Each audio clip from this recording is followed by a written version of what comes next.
Kochi smart city ഭൂമി തിരിച്ചുപിടിക്കുന്നതിൽ ടീകോമിന് ഇനി നഷ്ടപരിഹാരം നൽകാനുള്ള നീക്കത്തിലേക്കാണ് കാര്യങ്ങൾ പോകുന്നത്. ഇത് കരാറിന് വിരുദ്ധമാണ്.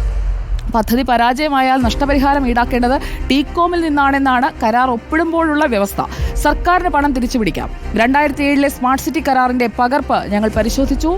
റോഷിപാൽ നമുക്കൊപ്പം ചേരുകയാണ്. റോഷിപാൽ, 2007 സ്മാർട്ട് സിറ്റി കരാർ അനുസരിച്ച് ഇപ്പോൾ ചെയ്യാൻ ഉദ്ദേശിക്കുന്ന കാര്യത്തിന് എന്തെങ്കിലും വകുപ്പുണ്ടോ അതിൽ?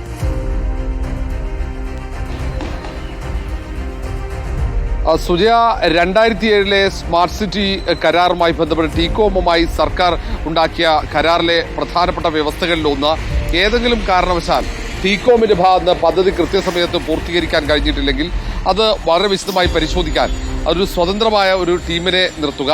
ആ സ്വതന്ത്രമായിട്ടുള്ള ടീം പരിശോധിച്ച് ഇതിന്റെ നഷ്ടം എത്രയാണെന്ന് വിലയിരുത്തുക. ആ നഷ്ടം ടീകോമിൽ നിന്നും ഈടാക്കുക. ഇതാണ് പ്രധാനപ്പെട്ട വ്യവസ്ഥ. ഇങ്ങനെ ഒരു വ്യവസ്ഥ നിലനിൽക്കുമ്പോഴാണ് സംസ്ഥാന സർക്കാർ ഈ സ്മാർട്ട് സിറ്റി പദ്ധതിയിൽ നിന്നും ടീകോം പിന്മാറുമ്പോൾ ടീകോമിന് നഷ്ടപരിഹാരം കൊടുക്കാനുള്ള തീരുമാനം എടുക്കുന്നത്. മാത്രവുമല്ല, അതിന് പ്രത്യേക സമിതിയെ വെക്കുന്നു, ആ നഷ്ടം പരിശോധിക്കുന്നു. അതിലാകട്ടെ ടീകോമിന് പങ്കാളിത്തമുള്ള സ്മാർട്ട് സിറ്റിയിലെ ഡയറക്ടർ ഉൾപ്പെടെ പങ്കാളിയാണ് ഈ കമ്മിറ്റിയിൽ, ഈ നഷ്ടപരിഹാരം നൽകുന്ന കമ്മിറ്റിയിൽ. അതാണ് പ്രതിപക്ഷത്തിന്റെ പ്രധാനപ്പെട്ട ആരോപണം.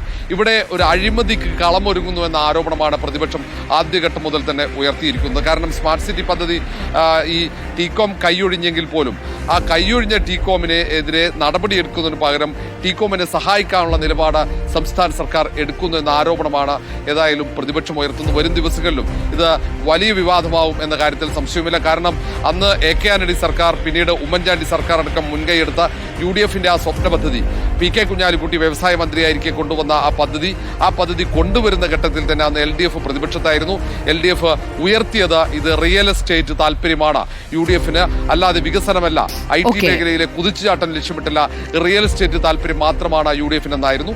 ഏതായാലും പിന്നീട് VS അച്യുതാനന്ദൻ സർക്കാരാണ് കരാർ ഒപ്പുവെക്കുന്നത്. ആ കരാറിലാണ് ഇങ്ങനെ ഒരു വ്യവസ്ഥയുള്ളത്.